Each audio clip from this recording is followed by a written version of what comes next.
mas ele parte do pensamento grego, tem as suas referências gregas lá, o pensamento clássico, e o pensamento grego é o que funda o pensamento ocidental, o que funda o cristianismo do pensamento ocidental, fundamentado nas concepções gregas de mundo, de Deus, a ideia de Cristo, a ideia de religião, vem muito da ideia da mitologia grega, tem lá os seus fundamentos, parte desses fundamentos, e o Nietzsche vai olhar para tudo isso e vai fazer uma crítica à cultura ocidental, especificamente da religião.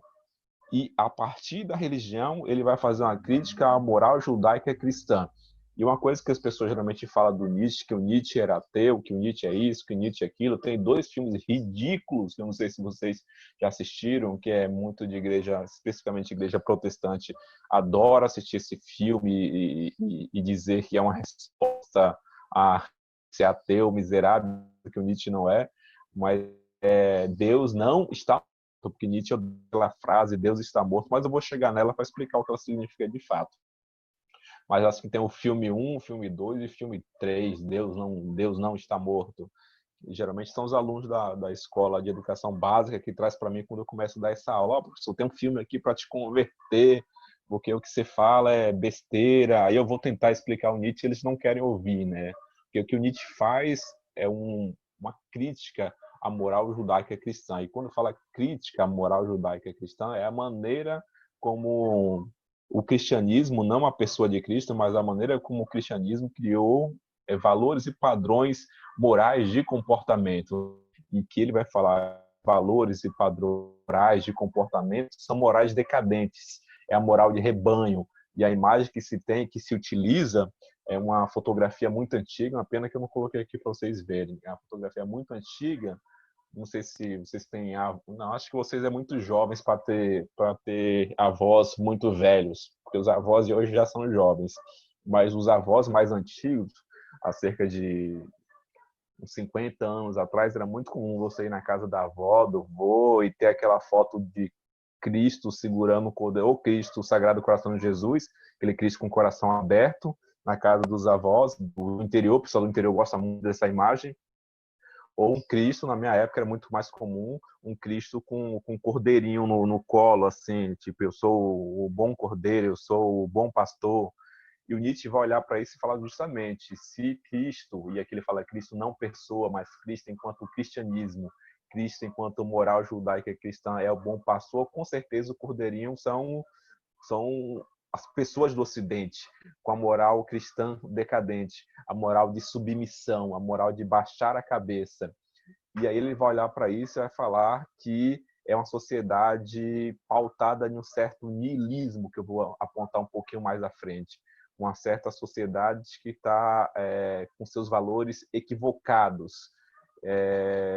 Muita gente acaba associando o niilismo, essa perca de valores, que ele vai apontando como o nazismo ou um antissemitismo, que quando você tira os valores, e aqui eu vou dar um exemplo para vocês, ou posso pedir um exemplo também.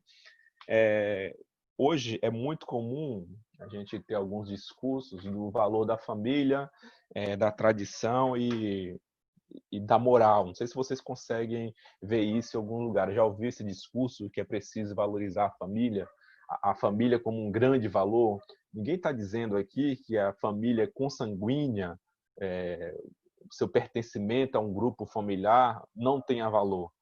Mas aqui é a família enquanto valor de tradição.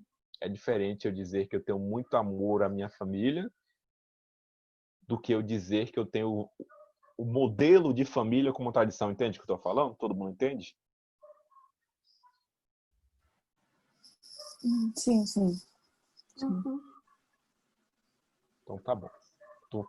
Hoje eu vou começar um pouco mais devagar. Então vamos lá. Como quando eu falo que eu tenho o amor à família, que é uma questão consanguínea, que é normal, que é natural, que é biológico, que é, enfim, afetiva, e colocar o modelo de família tradicional enquanto um padrão. O que o Nietzsche está apontando é exatamente para isso, esse tipo de moral decadente, esse tipo de apontamento quando ele fala o valor da família enquanto tradição, que eu estava falando com vocês, que é muito comum esse discurso hoje, a gente está discutindo coisas que não existem, porque se pensarmos bem, independente do valor moral que a sociedade rege, mesmo que ela seja regida por um valor tradicional de família, nós sabemos muito bem que esse modelo de família, e aqui ele está jogando para o modelo judaico-cristão, pai, São José, carpinteiro, mãe, Maria, Nossa Senhora e Jesus, o bom pastor, aquele que leva o seu rebanho para a salvação, ele vai olhar para isso e falar, olha, o Ocidente constituiu o modelo de família e, consequentemente, o modelo de sociedade em cima desse modelo de moral judaica cristã, que ele mesmo não dá conta e que dentro da estrutura mesmo desse modelo não é verdade. Porque José, teologicamente aqui estou usando as referências nietzschianas, José, estou usando o modelo católico, tá? Como tradição. José era um homem bem mais velho. Maria ficou grávida e não sabia quem era o pai. E Jesus era um filho adotado por José, que também no início não sabia quem era o pai. Tirando toda a concepção teológica disso, o que você tem como referência é uma família totalmente desestruturada. Você tem um homem mais velho casado com uma menina mais jovem que engravidou e não sabe quem é o pai, e um menino que nasce todo revoltado e por isso faz revolução. Fala, pô, isso é o modelo de tradição? Então a gente pegou esse modelo de tradição de família, transformou num tipo de moralismo e fez desse moralismo uma organização social. E aí não sei se vocês têm sociologia, se vocês já passaram por Durkheim. Vocês têm aula de sociologia ou algo semelhante? Eu não sei, eu não lembro a grade de vocês. A gente teve no primeiro semestre. Foi sociologia mesmo? Foi sociologia com o Pedro Jaime. Mas passou por Durkheim? Porque se passou por Durkheim, facilita aqui a minha fala. A gente falou um pouco de Durkheim, mas tipo É falou porque mais sobre o modelo dele de sociedade, sociedade tradicional, sociedade mecânica, orgânica, foi mais. isso aí. Aí no modelo de sociedade tradicional que está pautado a moral judaica cristã. Aí depois se organiza por meio da sociedade orgânica e assim por diante. Só precisava dele para vocês entenderem historicamente como que eu estou construindo aqui o pensamento do Nietzsche. Tranquilo até aqui, pessoas? Sim, sim. Beleza, então, né?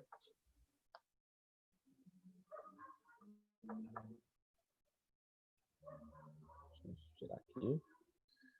Pois bem, chegamos aqui, já entendemos. Eu não vou ficar discutindo aqui o modelo tradicional de família, como Nietzsche entendia a família, como Nietzsche pensava a moral, porque aí já é outra aula, já é outra discussão. Talvez seria uma aula muito mais política do que necessariamente filosófica, mas eu quero aproximar para tudo aquilo que eu falei até hoje, nesse semestre com vocês, para a gente tentar fechar. E aqui eu sei que não deu para fazer o que eu queria fazer com vocês presencialmente, né, como havia dito lá no começo, mas vou repetir o que eu disse no começo, para vocês entenderem que eu fui tentando fazer isso, né? A minha filosofia, ou a maneira como eu ensino filosofia, eu tenho sempre os panos de fundo que eu disse para vocês no início da aula. Se vocês lembram, no início da aula eu disse para vocês que eu trabalho com a ideia de desconstrução, construção, desconstrução e reconstrução. Isso, é desconstrução e reconstrução. Tem um terceiro ponto no meio, desconstrução e reconstrução seria a base da filosofia que eu pretendo passar. Desconstrução, desconstruir de fato todos os modelos que nós temos epistemológicos, não destruir a filosofia, nada disso, que eu não tenho poder para isso, nem inteligência para isso, mas desconstruir certos modelos de pensamento para depois ir construindo ao longo do tempo. A gente vai tentar fazer isso aqui com duas coisas que nós trabalhamos especificamente, né? Eram três, que a gente ia pensar na linguagem e na verdade.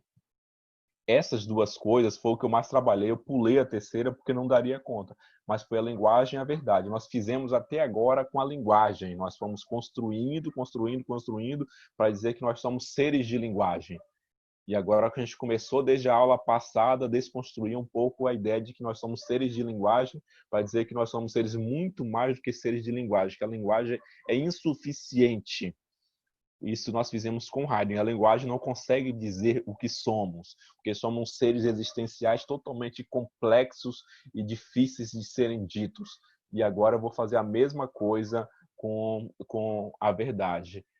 Ao mesmo tempo que eu fui dizendo que nós somos seres complexos, não difíceis, porque a diferença entre complexidade e dificuldade, mas somos seres complexos e não difíceis, a gente fez com a linguagem, para dizer que a linguagem é insuficiente, agora a gente vai fazer com a verdade. Nós construímos toda uma ideia de verdade, que a gente chegou até agora na perspectiva de verdade no Ocidente, como que a verdade foi sendo construída em cima da linguagem, e a gente foi ao mesmo tempo construindo e destruindo a ideia de verdade e de linguagem.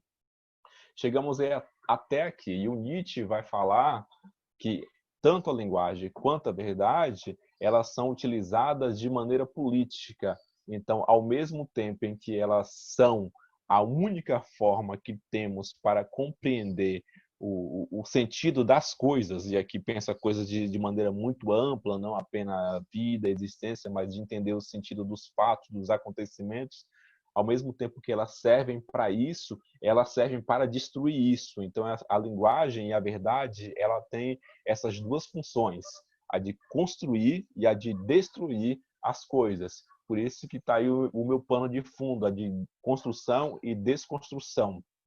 E nós falamos também muito rapidamente como que isso vai sendo feito na medida em que eu vou fazendo narrativas, e a gente acabou fazendo isso com o Paul Ricoeur. Que o próprio pensamento do Nietzsche,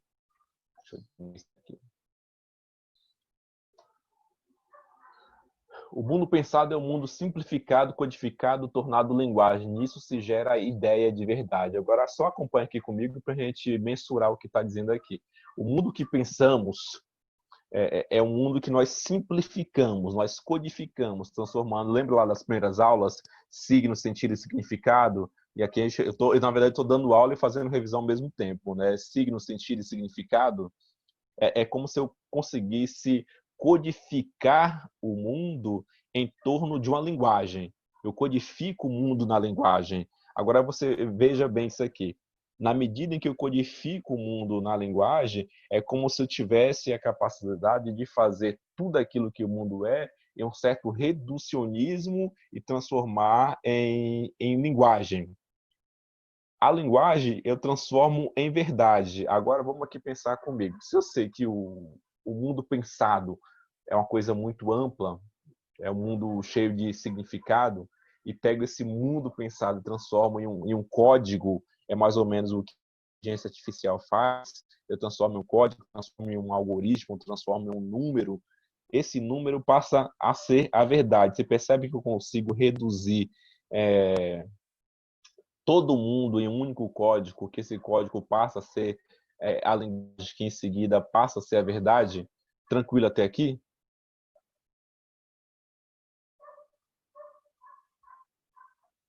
Opa.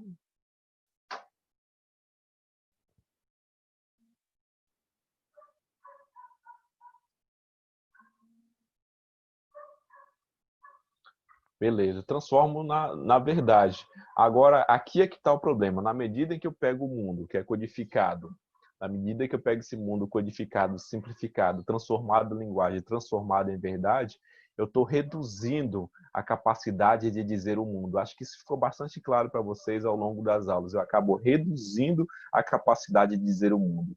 O que eu quero dizer com isso aqui, não o que eu quero dizer, mas o que Nietzsche quer dizer com isso aqui, que existe muito mais mundo para ser dito e que existe só uma forma de dizer esse mundo para ser dito que não é dito, que é a linguagem. E só existe uma forma de fazer com que essa linguagem seja passível de ser verdade, que é através da própria verdade. Transforma a linguagem em verdade e transforma a verdade na possibilidade de verdade. Fica claro isso aqui? Aqui é que está a entrada para o que a gente vai ver daqui a pouco, para o niilismo. Eu transformo todo o código do mundo em uma linguagem, transformo toda a linguagem em uma verdade, transformo essa verdade na possibilidade de uma verdade. Fica claro? Então parece um caminho meio complexo, parece como se fala, só uma repetição de palavras, digamos assim, mas não é necessariamente uma repetição de palavras, mas é transformar a verdade na possibilidade de uma verdade. Essa primeira verdade aqui é a linguagem codificada, é a linguagem que eu tenho para dizer a verdade. Só que na medida em que eu vou dizer a verdade, o lugar dela não cabe na maneira como o mundo se apresenta, digamos assim. Ela não corresponde ao momento. E aí ele está falando da moral. A moral judaica cristã, ela não corresponde à verdade do mundo.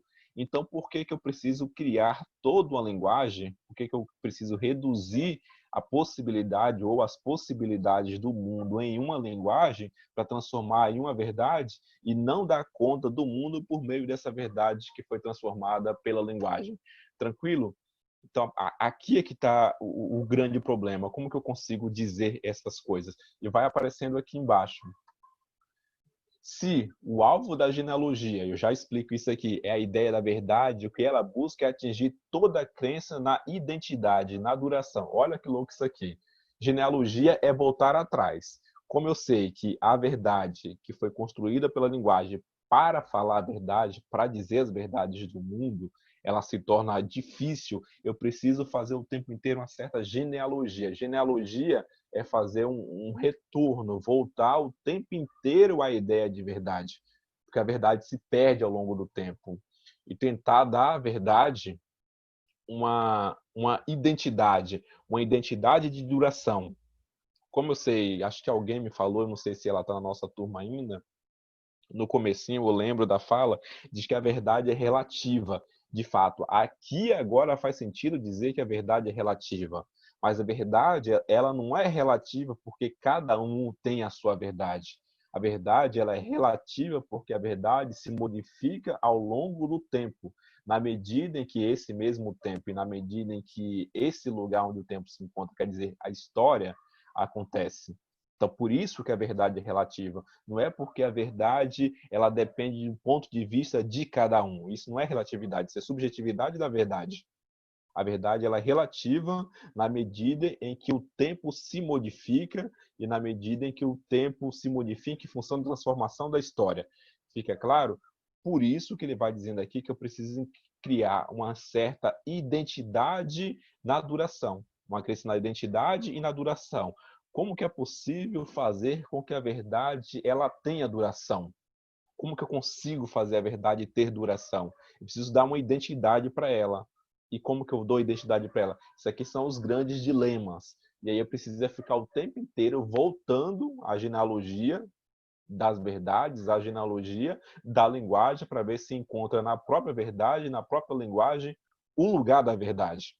E aí o lugar da verdade não está, como eu disse, nem no tempo e nem na história. O lugar da verdade está na linguagem e na própria verdade. Mas eu preciso do tempo e da história, que passa. O tempo e a história, ele passa, e as verdades, elas vão ficando e vão se, digamos que vão se adaptando às transformações do tempo. É como se eu falasse assim, é possível pensar então que existe uma verdade única. Sim, é possível, então não tem relatividade da verdade. Só que ao mesmo tempo em que eu digo que é possível que existe uma verdade única, eu tenho que também dizer que o mundo ele não é fixo, ele é fluido, por isso que ele fala do Heráclito. As coisas passam, o mundo passa, e aqui eu estou em busca o tempo inteiro de encontrar a verdade para esse mundo que está passando, que é fluido, que se transforma. Fica claro? Tá aí quem falou para mim que a verdade é relativa. Eu não lembro quem foi. Eu! Oh! Gritou agora. Fui eu, deixa eu ver seu nome aqui, que eu prefiro se chamar pelo nome. Fala eu de novo aí. Eu, Thaís Fulman. Ah, Thaís Fuma. É Thaís? É Fuman. Sim. Beleza. Isso. Foi você. Você entendeu agora, Thaís? A relatividade, que a verdade, se a verdade relativa é relativa, mas não é subjetiva. Não é cada um tem a sua verdade, não. A verdade é relativa na medida em que existe a transformação do mundo. Então não é a verdade que é relativa, é o mundo que não permite a verdade ser fixa. Fica claro isso?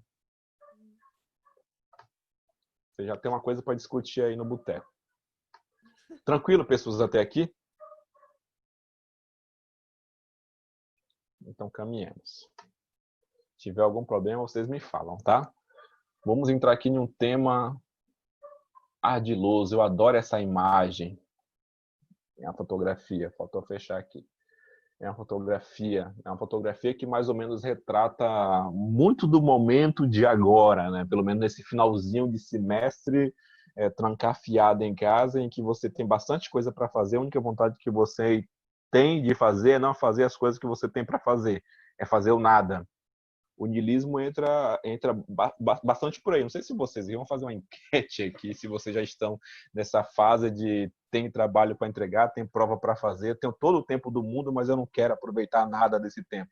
Alguém já está entrando nessa fase de não ter nada para fazer, justamente por não ter nada, é não querer fazer nada?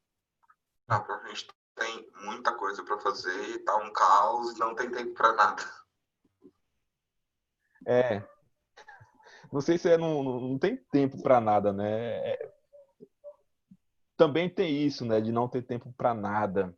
Mas é justamente desse nada aí, Gustavo, que eu gostaria de falar. Quando a gente diz assim, que a gente tem muita coisa para fazer, está atrasado, eu imagino como está a vida de vocês agora, porque o online ele permite que os professores vão empurrando muita coisa também, e acumula, e a gente se vê trancafiado em casa, dentro desse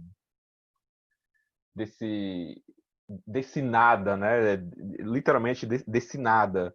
Nada porque parece que, como eu já disse, a gente se transformou, analisando aqui a situação, a gente se transformou em seres totalmente fragmentados, né? Fragmentado no sentido de que a gente nunca está completo em nada, a gente está sempre se fragmentando, nunca é inteiro, nunca é completo e assim por diante. Mas justamente desse nada. O nada é muito próximo, não é ainda, o nada vai chegar depois, mas o nada é muito próximo do que o Nietzsche vai chamar de niilismo.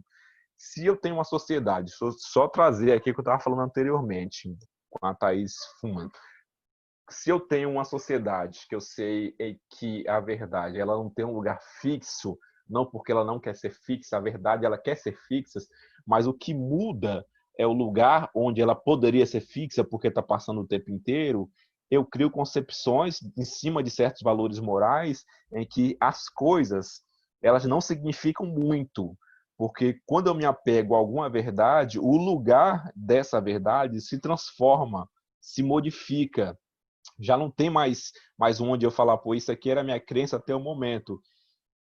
Se eu chego a isso e me apego a isso e sei que não tem lugar para isso, eu começo a perder o sentido, perde o sentido disso, sabe? Quando você chegou em uma determinada situação ou em determinado momento que você fala, pô, parece que isso aqui já não tem mais sentido. Isso, para o Nietzsche, claro que ele está analisando aqui a época moderna dele, as coisas foram perdendo sentido. Quando ele foi percebendo que, na época dele, o cristianismo não tinha nenhum sentido para aquilo que era próprio do cristianismo, o cristianismo não fazia sentido para o cristianismo. Consequentemente, quando o cristianismo, enquanto verdade, era aplicado à época, fazia menos sentido ainda. É mais ou menos você agora ficar vendo as pessoas morrendo em função de tudo isso e o Valdomiro Santiago fazendo culto na televisão. Você olha para aqui e fala, mas que sentido faz isso? Qual que é o sentido disso? Mas você olha para ele, quando você olha após ele, tem um monte de gente que encontra o sentido na falta de sentido. Entende, Gustavo? É como se você encontrasse o sentido na falta de sentido. Agora, o que é o sentido na falta do sentido? É exatamente essa sensação de que você falou, que é a sensação do nada, que é a sensação do vazio. Aí entra aquelas coisinhas de autoajuda, que a gente não pode olhar o copo, sei lá, como é que fala? Qual que é a metáfora? Ajuda aí, Gustavo. Se é meio cheio ou meio vazio, esqueci a porra da metáfora. Como que é a metáfora? Não lembro. Essa metáfora tem que olhar se o copo tá meio cheio ou meio vazio, eu não esqueci a metáfora que se usa para isso. Eu também não lembro, não. Mas é a metáfora que depende da maneira como você olha para o copo. Ele pode estar o meio cheio ou meio vazio. É isso, né? É isso. É isso mesmo. É isso, né, Júlia? Tem que olhar o copo. Para algumas pessoas está meio cheio, para outras pessoas está meio vazio. Se você é uma pessoa niilista, o copo vai estar sempre vazio, né? Porque depende do que ele está cheio. se ele tiver até metade cheio de coisas que não faz sentido, e aí é o que eu estou colocando, o cristianismo não fazia sentido para o Nietzsche naquela época dele, e estou colocando algum exemplo bastante contemporâneo aqui, porque eu vejo não, né? Eu vejo as coisinhas de Facebook de algumas religiões. Estou criticando a religião, estou criticando o modelo aqui.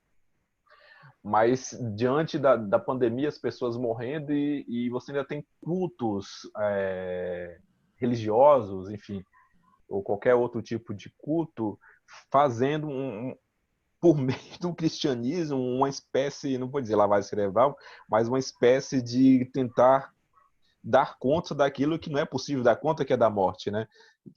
E tentar justificar aquilo que é injustificável. Aí você vê os dirigentes, mas a minha preocupação nunca é com o dirigente, minha preocupação nunca é com quem está à frente, mas com quem está do outro lado, é a multidão. É como se as pessoas estivessem se pautando na ideia de vazio mesmo, da ideia de que já que não tem nada para ser feito, eu me apego a esse nada. Fica claro? Eu me apego ao nada porque não tem nada do qual eu me apego. Então, é o corpo meio cheio, meio vazio. Como eu não sei o que falta ou o que tem, eu me apego ao que aparece. Fica claro isso? Então, já que não tem nada, é justamente ao nada que eu vou me apegar. É justamente ao vazio que eu vou me apegar. Então, eu me apego ao nada e ao vazio, que é mais ou menos muito próximo daquilo que nós falamos a aula passada, que é se agarrar ao cotidiano.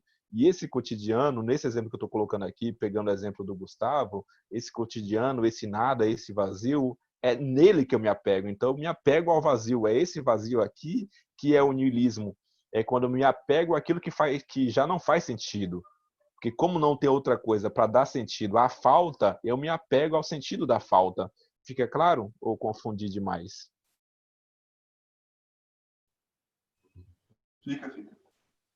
Eu fiquei um pouquinho confusa nesse final. No sentido Ah, tá. Não, agora eu entendi. Tá, vocês estão aquecendo ainda. Mas eu vou repetir para ficar claro, assim, para quem ficou com vergonha de falar. Quando eu não tenho, a única coisa que eu tenho é o nada diante de mim, e esse nada perdeu totalmente ao sentido, eu me apego ao sentido da falta, fica claro? Então, eu me apego ao nada porque a única coisa que me aparece é o nada. E é justamente isso que é a falta de sentido. E eu me apego a isto, entendeu? Não tenho nada, parece que as coisas perderam. As verdades, vamos colocar aqui dentro do tema, as verdades perderam totalmente o seu sentido. Então, se eu fosse uma pessoa niilista hoje, tá? Ninguém precisa ser niilismo, porque não é disso que se trata o niilismo. O niilismo é você olhar para o vazio das coisas em função da perca da linguagem, mas eu vou chegar lá. Mas, no primeiro momento, eu olhar para as coisas que perderam sentido, porque já não há lugar para elas aí no mundo. Então, eu olho hoje, se eu fosse uma pessoa religiosa, eu olharia hoje para a religião e falaria, não faz sentido. Porque ir à igreja, por exemplo, assim, uma pessoa bastante radical, religiosa, ir à igreja e fazer oração não tem sentido porque as pessoas estão morrendo de qualquer maneira e não tem um Deus, e não tem uma fé, e não tem uma religião que faça com que isso modifique. Fica claro? Então, vai perdendo o sentido. A religião perde o sentido. Você olha, por exemplo, a política e você vê tudo que acontece na política, você fala, pô, mas não faz sentido isso como está aí, entendeu? Não faz sentido fazer esse tipo de política. E por que que eu me apego a isso? Porque não tem outra coisa da qual eu possa me agarrar. Como não tem outra coisa da qual eu posso me agarrar, eu me agarro justamente ao nada. Eu acho que eu usei essa metáfora com vocês certa vez na sala de aula. Se não usei, vou usar agora. Se já usei, vou repetir. É como se você estivesse morrendo afogado. Fica peso, ainda bem que vocês não estão indo para a praia, nada disso. Mas como se você estivesse morrendo afogado e o único lugar que você tivesse para se agarrar seria a água. Sabe quando alguém está morrendo afogado e tenta segurar na água, assim, buscando algum suporte? Então, é mais ou menos essa metáfora. É dentro dessa metáfora que a gente pega a ideia de niilismo e de sentido. Essa palavra sentido que eu vou voltar porque nós já falamos sobre ela. Eu tento me agarrar àquilo que me leva para o fundo, entendeu? Não necessariamente para o fundo, porque não é para o fundo para o afogar, mas é o tentar agarrar-se àquilo que eu acredito que me dá suporte. E aquilo que eu acredito que me dá suporte não me suporta. Fica claro? Sim, entendi. Sim, agora eu entendi. Agora se afogou, Júlia? Tá bom. Então vamos lá. Tá muito pessimista essa aula, só para eu saber, que senão eu mudo aqui e vou pro eu falo de forma diferente para não ficar muito pessimista.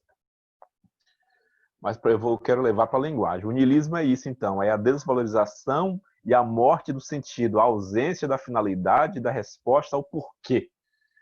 Fica claro? Então, a gente entrou na ideia de niilismo, de se apegar ao nada. Agora, esse porquê, ele tem um porquê, né? Porquê da política, porquê da religião, o porquê da morte, o porquê... E a gente tem acompanhado, já falamos muito rapidamente sobre isso, o quanto morrer tem perdido sentido. A política nem se fala, né? Não vou ficar falando de política aqui, que eu falo muito sobre política, eu não quero pautar nisso, mas a política perdeu o sentido.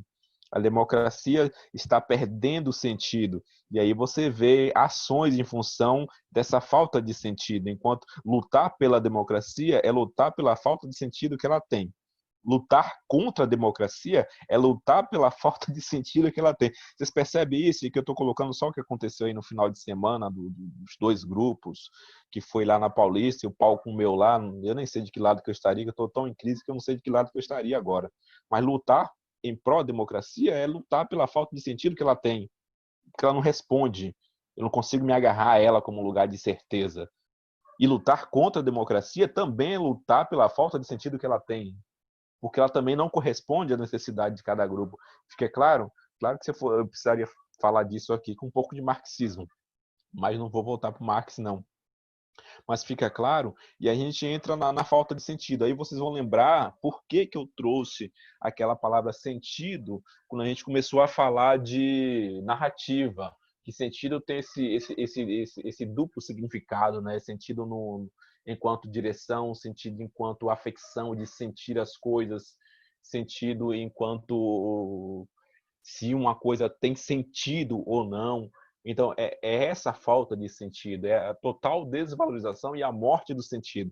Parece que, usando aqui todos os exemplos, parece que o sentido enquanto direção, ele não me diz exatamente para onde eu devo ir. E como já falei da Alice no País das Maravilhas, para quem não sabe aonde ir, qualquer caminho serve. Então, o ódio, a violência, quando eu não encontro sentido em nada, encontro no ódio, na violência, um lugar, eu vou lá e encontro sentido ali, como as coisas perderam totalmente sentido, é que eu estou pensando no sentido numa questão ampla, sentido enquanto concepção humana, não sentido enquanto concepção subjetiva, como eu havia dito, porque para pensar na verdade, eu não posso pensar a verdade enquanto subjetividade. Posso achar que a verdade ela é relativa do ponto de vista subjetivo, ela é relativa do ponto de vista do mundo. Enquanto relatividade da verdade, enquanto falta de encontrar sentido, qualquer caminho serve, porque qualquer sentido que me derem, eu vou.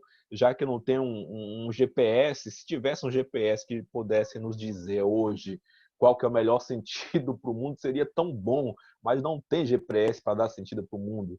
O mundo vai caminhando de acordo com as narrativas de cada um, de acordo com as narrativas de poder. E para além hoje, no modelo neoliberal, no modelo de indivíduo, de individuação, de individualismo, cada um busca um sentido. Então você tem todo mundo indo em diversas direções, porque não existe mais a concepção de que todos podem ir no mesmo caminho tal. Mas existem diversas direções para se ir pensando enquanto sentido. Ao mesmo tempo, o sentido, e aqui a morte do sentido, a morte do sentido também me diz que tem coisas que eu faço, como diz o Gustavo, que é tanta coisa que perde até o sentido de fazer por ser muita. O que deveria ser o contrário, deveria ficar, lembra e aqui vai, não sei, acho que o Gustavo não estava na aula, mas quando a gente fala a gente falou do Heidegger, que o problema não é a escolha, mas o problema é a quantidade de escolhas que eu tenho, é justamente isso que me angustia, é a quantidade de escolhas que eu tenho, mas não é poder escolher, mas é poder escolher muito. É a mesma coisa aqui. Então, perde-se o sentido porque tem muito sentido, sentido na direção. E quando tem muita direção, a outra coisa que se perde é o sentir. Eu senti enquanto as coisas acontecem. Morre-se mais de 1.000 pessoas por dia, e a morte vai perdendo o sentido na medida em que eu já não encontro mais sentido para pensar a morte. Porque, digamos assim, para facilitar, morrer tornou-se banal, então não tem mais sentido eu ficar pensando sobre a morte. Por isso que eu falei para vocês, acho que foi deixa eu lembrar o nomezinho dela aqui, que eu não vou lembrar. A Lena, que não sei se foi a Lena que ficou em crise no sentido de alimentar-se, de que não quis mais comer bichos mortos. Foi você, Lena? Não, acho que a Thaís fuma. Foi a Thaís. Foi você, Thaís? Não eu sou sei. vegetariana, foi a Gi. Como assim? Não Ah, era de meu, comer também. animal? Sim, mas Era eu de comer sempre animal fui também, né? assim. Ah. Comer bichos mortos, tal. Mas é esse sentido. Com a morte também vai perdendo sentido, né? Então a gente já quase que acostumou, de fato isso é coisa do momento, não vou polemizar aqui, mas já acostumou a saber que todos os dias morre mais de 1.000 pessoas por dia, de maneira que o outro sentido nosso, esse sentido de sentir, de chorar ou de sentir na pele, já não nos afeta tanto. Então perdeu o sentido. O sentir a morte perdeu o sentido. O sentir, não sei se perdeu, mas o sentir a vida perde o sentido, o sentir a morte perde o sentido. E outra coisa, para fechar aqui o exemplo da palavra sentido. O sentido enquanto direção, o sentido enquanto afecção, mas o sentido enquanto os órgãos do sentido. Então, ouvir já não faz tanto sentido assim. O falar já não faz tanto sentido. Então, fica muito fácil. Morreu 1.000 pessoas. Já não faz tanto sentido. E o saber que pode se morrer alguém muito próximo também já não faz sentido, porque se espera. É o que nós falamos da aula passada, que é a preocupação. Então, é algo que eu já me antecipo enquanto ocupação. Já que eu me antecipo enquanto ocupação da morte de alguém, então é como se eu já estivesse, que coisa horrível, é como se eu já estivesse com a ocupação da morte de alguém muito próximo. É como se eu me ocupasse da falta de sentido. Fica claro? E aí entra, para fechar aqui, no que eu estava só com o exemplo do Gustavo, aí entra naquilo que eu havia dito para vocês, que é a ideia do vazio. A ideia do niilismo está muito associada à ideia do vazio. É de você olhar para tudo aquilo, para o copo ou meio cheio ou meio vazio, não importa se ele vai estar meio cheio ou meio vazio. Estando meio cheio ou meio vazio, estará vazio. Então não adianta da maneira como eu olho. Eu posso olhar ele para meio cheio e cheio do quê? Se não tiver sentido naquilo que está preenchido, pouco importa se ele está preenchido ou não. Fica claro? Tranquilo, pessoas? Sim.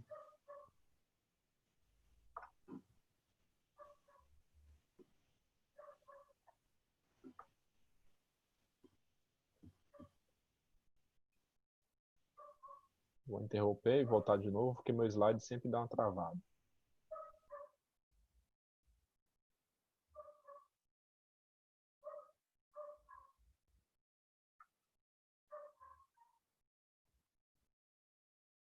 Pronto, estávamos aqui. Tranquilo até aqui, né? Então é essa falta de sentido que vai fazer em nós o questionar o porquê. Vamos caminhando para a gente tentar fechar com a linguagem e com a verdade. A gente já está entendendo, né? Que a verdade sem sentido não há possibilidade de. Aqui, continuando ainda, eu não sei se você conhece esses grafites, vocês conhecem? Sim, já vi.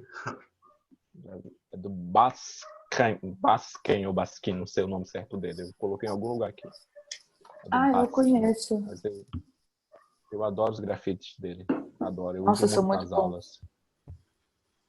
São. Vamos lá, então. Niilismo, então, a gente já entende a falta de sentido, cair nesse vazio. Só sempre lembrando que esse vazio não é o vazio do nada, mas sempre o vazio sempre o vazio de alguma coisa, que é o que é pior, né?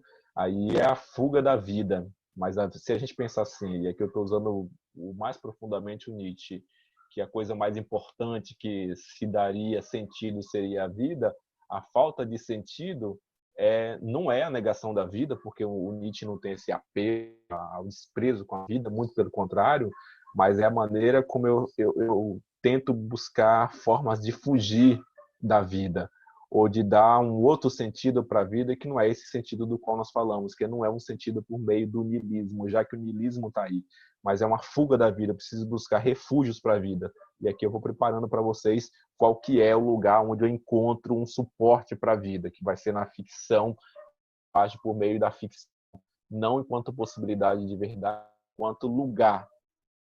Não enquanto lugar de verdade, mas enquanto lugar.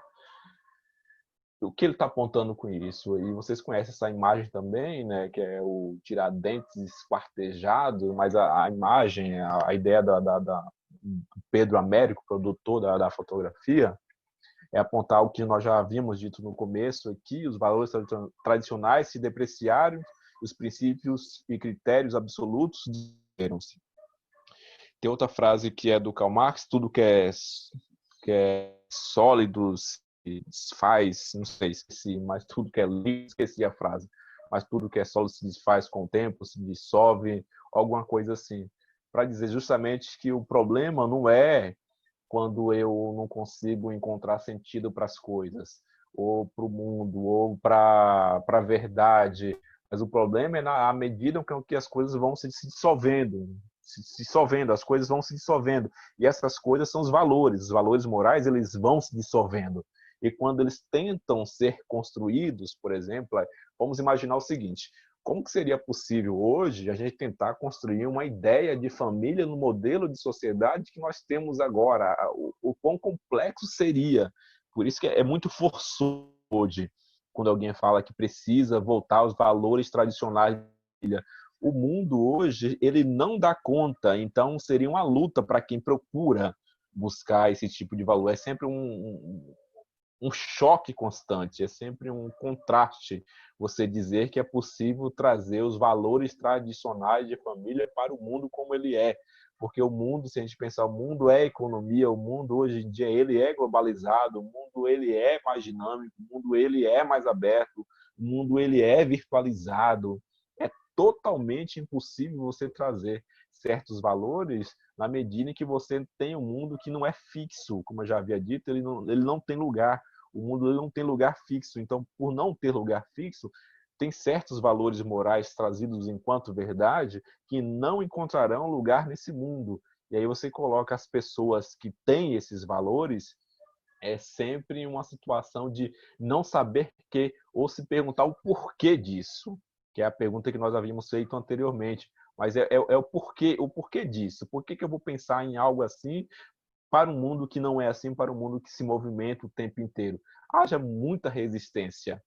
E aí são a fragmentação, né? Os valores eles são como se fossem esquartejados do mundo, tal como representa essa pintura do Tiradentes, né? Os valores eles são distribuídos em partes. E aqui essa imagem ela não é à toa, né? Porque os valores é que dá sentido à vida, né? Tem gente que encontra, de fato, tem gente, sabe aquela coisa de testemunho, que eu não sei se vocês já ouviram, mas aí de testemunho, que vê quando alguém entra na igreja que fala que depois que entrou para a igreja a vida mudou. Eu não posso de forma alguma dizer que quando alguém diz uma coisa dessas que é mentira, porque não é mentira, é verdade aquilo, né? Ela encontra sentido não só para a vida, mas a gente pensando a vida não só como essa coisa aberta e florida e bonita, mas que é também, mas pensando a vida como uma coisa também que eu pauto muito, pensando a vida como uma coisa orgânica, a vida como um lugar onde o meu corpo se encontra, a vida como um lugar onde o meu corpo não se encontra, e aí pensando nas teorias queer e assim por diante. A vida também é tudo isso, a vida orgânica ela se dá não só enquanto projeções metafísicas, vamos viver a vida como se a vida fosse um grande passeio. A vida é sim um grande passeio, mas a vida é também um grande desastre. E é um desastre onde eu coloco tudo aquilo que a vida me dá, coloco todas as contradições, coloco meu corpo, coloco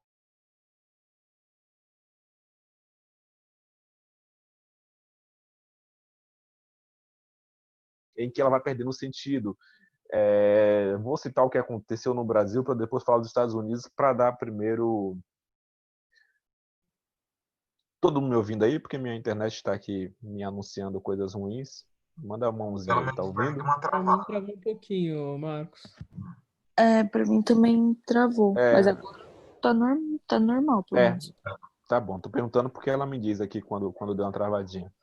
Mas eu ia citar para vocês um exemplo de que lugares onde essa vida pensada a partir do corpo, a partir dos modos de ser, não encontra lugar.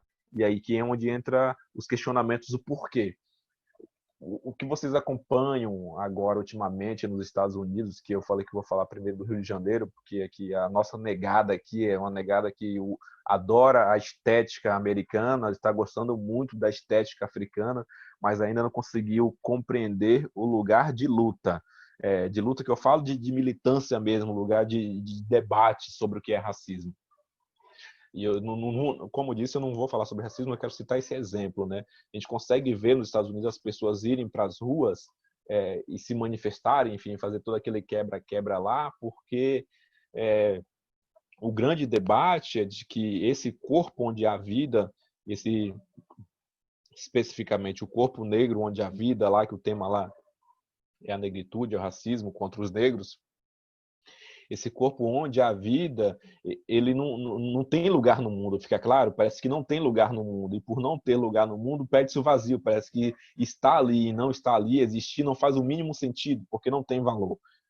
Diferente aqui do Brasil, lá eles se manifestam. Aqui no Brasil a gente tem uma militância, não estou generalizando, mas temos uma militância que ela é muito estética. Não posso dizer que é ruim, mas é uma militância muito estética. Então a aparência, o andar como um negro, usar roupas e não sei o que é muito mais importante do que o ser negro. Então, quando morre um menino no Rio de Janeiro, você não vê grandes manifestações ou grandes falas, ou quando no máximo você vê cada um na sua rede social falando alguma coisa, então subjetivando e fazendo aquela verdade relativa ser a verdade subjetiva, que é o grande erro. Como eu havia dito para a Thaís Fuma, a verdade é relativa na medida em que ela se encontra com o mundo. Ela não é relativa porque cada um tem uma opinião, mas usando o racismo como exemplo, cada um defende o racismo a partir do seu ponto de vista, mas se colocando enquanto, eu queria usar a palavra correta aqui, enquanto lugar de protagonista. A gente entrou muito nisso aqui, a gente não sabe usar as redes sociais, então todo mundo vai lá na sua rede social e fala alguma coisa e quer ser protagonista. E aí transforma a sua verdade, neste caso, de lutar contra o racismo, em um protagonismo muito pessoal. Diferente lá dos States, que a galera está indo em massa nas ruas. Então você teve uma verdade massificada ali, quando vocês conseguem enxergar as pessoas subindo as ladeiras, descendo as ladeiras, enfim, fazendo aquela multifunção de um problema único lá, que é o racismo. Você consegue ver uma verdade em massa. Aqui a gente vai ter muito processo, sem questionar ou discutir racismo, muito um processo de a gente pensar o racismo, mas o racismo enquanto uma verdade subjetiva e uma verdade em que todo mundo tem que ser protagonista. Parece que a gente tem uma vaidade muito exacerbada aqui, que todo mundo hoje com seu celular sente o prazer parece que de se ver por trás das câmeras, né? Parece que todo mundo quer se ver falando. Então, todo mundo quer falar alguma coisa em rede social, todo mundo quer escrever alguma coisa, quer sair em alguma foto como marcante. Eu acho isso muito horrível, eu acho isso muito ridículo, no sentido de perca da verdade, de perca da probabilidade ou da probabilidade de verdade, para que ela não seja nem relativa de vista subjetiva, mas que se ela em função da história, em função do tempo que se passa na história, mas não em função da própria relatividade da verdade. Pessoas, tranquilo até aqui? Eu fui muito longo no exemplo, mas espero que tenha sido claro no exemplo. Tranquilo. Alguma questão até aqui? Não. Nossa, passa muito rápido, é impressionante. 8h35 já, miséria. Vou adiantar, não vou falar disso aqui não, porque eu quero adiantar algumas coisas, tá? Como eu falei para vocês, se algum de vocês sentir necessidade de alguns temas que der para eu ajudá-los futuramente, não fiquem receosos. Professor, como é o formato da prova? Não sei se eu já te perguntei isso. Eu vou falar 15 minutos antes, Gustavo. Se você puder me lembrar 15 minutos para acabar a aula, eu vou falar para todo mundo geral e vou colocar no Canvas também, tá? Beleza. 15 não, 10 minutos antes, você fala, professor, lembra de falar. Beleza. Tá? Aí eu falo para todos. Tem que mudar porque eu tinha pensado no dia 16, Gustavo, só que 16 seria a prova de reposição, né? Então tem que deixar essa data aberta mesmo, porque eu não sei, de repente algum de vocês não consigam fazer semana que vem, aí eu acabo atropelando a data de vocês. Então eu vou ter que ser fiel ao calendário. É que eu queria continuar falando, né? Por mais que vocês não queiram ouvir. Essa vaidade de me ver aqui na câmera falando. Palhaçada. Vamos lá, moral não tem importância e os valores morais não têm qualquer validade, só são úteis ou inúteis consoante a situação. E aqui a gente está entrando e vou fechando e vou passar muito rapidamente na construção da ficção, como que a moral ela é importante de acordo com a necessidade. Então, de acordo com o momento, a moral tem valor ou menos valor. E aí a gente vai, como mostra novamente esse grafite maravilhoso, tem certos valores morais que a gente esconde embaixo do tapete ou embaixo da história e traz de acordo com a conveniência. Poderia falar muito sobre isso, mas eu não vou falar muito sobre isso. Eu quero deixar só essa metáfora para vocês de que a moral ela é construída de acordo com a situação, ela é conveniente de acordo com a situação, por isso está apontando a moral decadente. Ela é tão decadente que é utilizada de acordo com a situação, de acordo com o momento. Quer dizer, se ninguém está vendo, então você pode ser bastante escroto porque ninguém está vendo, mas no grupo social você tem que ser politicamente correto. Isso é um tipo de moral decadente que eu posso estendê-la para o comportamento social mais amplo, que eu posso estendê-la para o comportamento político mais amplo, que eu posso estendê-la para o comportamento humano mais amplo. É a conveniência de certos valores morais. Que algumas pessoas me perguntam e geralmente eu digo que eu sou uma pessoa totalmente amoral. Não quer dizer que eu não respeito certos princípios humanos, mas tem certos valores morais dos quais eu tenho uma certa ojeriza absurda de falar qual que é o sentido disso. Não faz o mínimo sentido para o mundo, para mim, nem para nada. E aqui fechando com verdade, a verdade não tem importância. Verdades indubitáveis, objetivas, eternas, não são conhecíveis. A verdade é sempre subjetiva. E aqui é subjetiva e não relativa. Subjetiva é sempre vista a partir do ponto de vista de cada um. Agora, para não ficar muito obscuro isso aqui, por ser subjetiva e sempre ser vista a partir do ponto de vista de cada um, não quer dizer que ela tenha que ser universal. Se é subjetiva e é vista a partir do ponto de vista de cada um, ela só tem sentido se for para você. Então, se ela não tem valor universal, é uma verdade que só serve para você. Fica claro isso? E se serve para você, qual que é o sentido dela? Então, tem que tomar muito cuidado com certos caminhos de loucura por conta disso aqui. Por ser subjetiva e não relativa, ela diz muito aquilo que você entende como verdade. E aqui eu quero fechar com... Não fechar, né? Mas fazer vocês pensarem o seguinte: a gente está tentando hoje, a Tabata Amaral e mais alguns deputados, tentando como que vai ser essa questão de fake news, o controle com os robôs e tal. E um dos dilemas que eu tenho acompanhado isso, um dos dilemas é de que a pessoa, quando ela recebe uma fake news, ela tem o direito de receber o fake news. Porque você não pode cessear a liberdade ou de expressão, que está errado isso, né? Mas eu não vou aqui ficar falando de direito. Você não pode cessear a liberdade de expressão ou de ter acesso à informação da pessoa. Até aí eu entendo. Mas uma coisa, ponha na cabeça de vocês, que aí vai te ajudar a pensar isso que vocês estão acompanhando aí pela mídia. Uma coisa é você cessear a pessoa de ter acesso à verdade.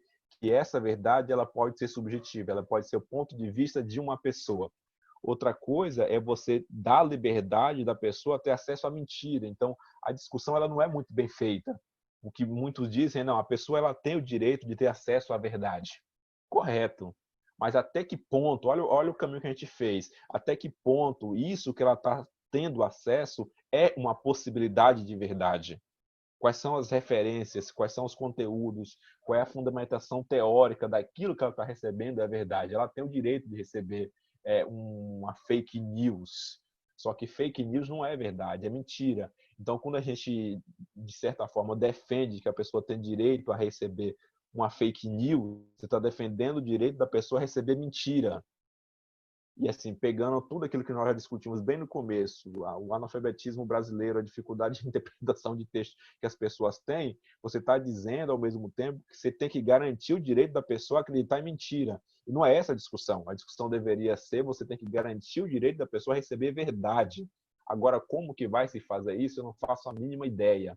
Eu só sei que já que é feito através, os fake news são produzidos através de robô, parte deles, né, é feito através de robôs, hoje a propagação da mentira, eu acredito também que a tecnologia deveria dar alguma resposta e criar robô combatendo robô. Ia ser muito louco isso. Ia ser um Transformers online aí o tempo inteiro, mas robô combatendo robôs, porque nós humanos não conseguimos dar conta de combater fake news. Já não damos conta disso. Então, não sabemos como que vai ser a legislação, mas sabemos até agora pensar filosoficamente de que a luta não é para que você tenha acesso à mentira, mas que você tenha acesso a sempre a possibilidade de verdade.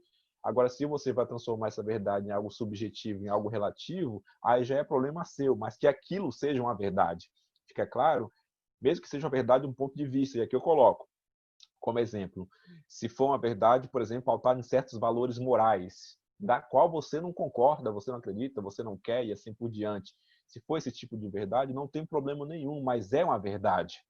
O problema é você querer aceitar que a mentira seja propagada enquanto comunicação, enquanto verdade. É você propagar fake news, garantir que as pessoas têm direito a fake news. Precisa muita discussão filosófica, mas eu acredito, junto com vocês aqui, acredito mais por mim mesmo, que eles nunca farão essa discussão, porque discutir isso filosoficamente exige muito de algumas pessoas, e alguns não querem fazer essa discussão, porque de fato ela daria muito trabalho. Pessoa tranquila até aqui? Sim, Sim, sim. Chegamos até aqui para dizer, então, que Nietzsche já aponta que o mundo é um caos, que o mundo não tem ordem nem racionalidade concreta. Dizer isso não quer dizer que eu estou aqui apontando vamos ser todos anarquistas, seremos jornalistas agora anarquistas, vamos todos trabalhar no quais são as imprensas mais próximas de liberdade de imprensa hoje, vamos todos para o Mídia Ninja, vamos todos ser... Qual que é aquele jornalista famoso? Esqueci o nome dele. Intercept, é isso? Esqueci o O nome Glenn dele. Greenwald? Isso, vamos todo apoiar ele e trabalhar nas margens da informação.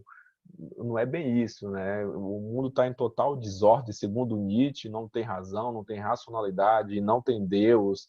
É um mundo caótico, e é justamente nesse mundo caótico que ele vai tentar pensar uma possibilidade de fazer com que as coisas tenham sentido, né? E aí vai ser por meio da linguagem que eu não vou conseguir falar com vocês. Deixa eu ver. Opa. Fechando aqui, meu povo, não vai dar tempo de fato. Vai ser uma pena, porque eu vou ficar sentido com saldo devedor, mas vou tentar fechar em 5 minutos daqui. O que ele utiliza, o que Nietzsche vai apontar como a única forma de a gente sair desse niilismo ou de não ficar preso no niilismo é entrar em um paradoxo. E o paradoxo é o paradoxo da linguagem que cria a verdade. Então, a linguagem é capaz de criar a verdade. Só que essa linguagem que nós criamos é sempre uma linguagem que ele aponta como a linguagem como um esquecimento. Esquecimento no sentido de que a gente, para falar a verdade, a gente tem que estar o tempo inteiro fazendo genealogias em busca da verdade. A gente faz genealogia em busca da verdade, pensa a genealogia um eterno retorno, um voltar sempre atrás. Na medida em que eu vou voltando atrás para construir uma verdade, eu vou perdendo o sentido do presente. Fica claro isso para entender o niilismo?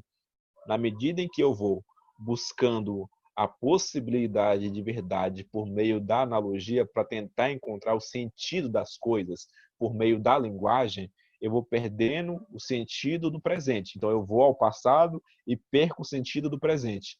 Quando eu volto ao presente, o presente já não está mais aí. Fica claro isso?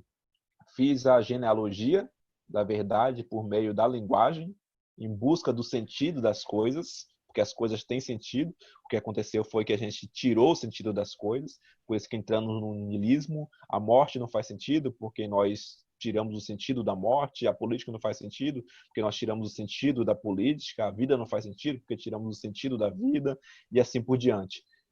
Uma coisa que ele fala que é possível criar e pensar para que as coisas não necessariamente ganhem sentido, mas que sejam, usar a frase do Lacan, mas que sejam ressignificadas, é por meio da linguagem, mas pensando a linguagem enquanto, ao mesmo tempo, um lugar em que eu crio e esqueço, e aqui eu utilizo o meio. A ficção. É na ficção, é ela que permite o universo imaginário, que iremos chamar de mundo verdadeiro.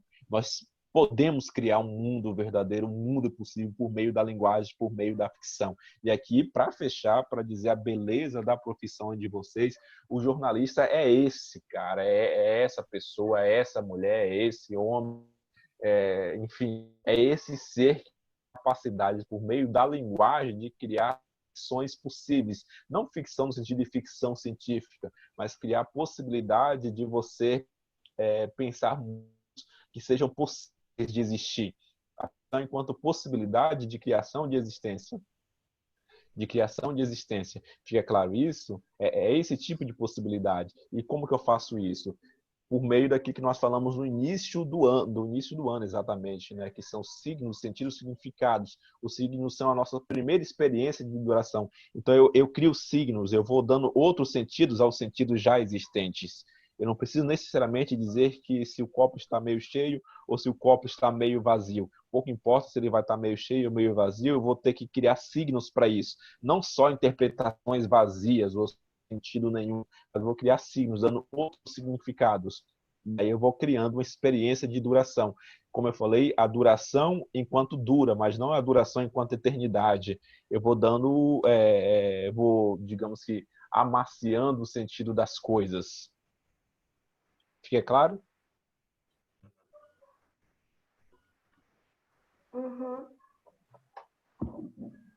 Meu povo, tinha e tem muita coisa para ser dita, mas eu não vou conseguir, então eu vou parar por aqui, porque eu sei que tem muita coisa. Como tem muita coisa aí, se eu continuar falando, vai perder o sentido, porque tem muita coisa. Aí vai ficar no vazio, porque vocês não irão entender nada do que eu vou falar, porque já estão cansados. Vamos falar aqui sobre a prova. Deixa eu explicar uma coisa para vocês. A data todo mundo já entendeu, então é semana que vem, porque 16 não dá, porque 16 seria, segundo o calendário, a prova substitutiva. E eu não quero atropelar calendário. Espero que todo mundo estiver ouvindo, me acompanha para ninguém ficar sem ouvir, tá? Por mais que eu coloque lá depois no Canvas para vocês acompanharem, mas ouvir é melhor do que simplesmente ler e não entender o que eu estou fazendo. Então, semana que vem vai ser a nossa última avaliação para eu respeitar o calendário. Como eu quero respeitar isso, é semana que vem, dia 9, como eu quero respeitar o calendário, eu pensei em um outro modelo de avaliação. A nossa aula, e aqui eu vou perguntar para vocês, tá? E eu gostaria que vocês participassem. Eu vou exigir também duas coisas para avaliação. As nossas aulas, acho que o Gustavo falou isso, acho que elas fluíram bem nesse formato de oralidade, de eu mais falando e vocês participando na medida do possível, e não necessariamente uma coisa mais truncada, porque aula de filosofia não é uma coisa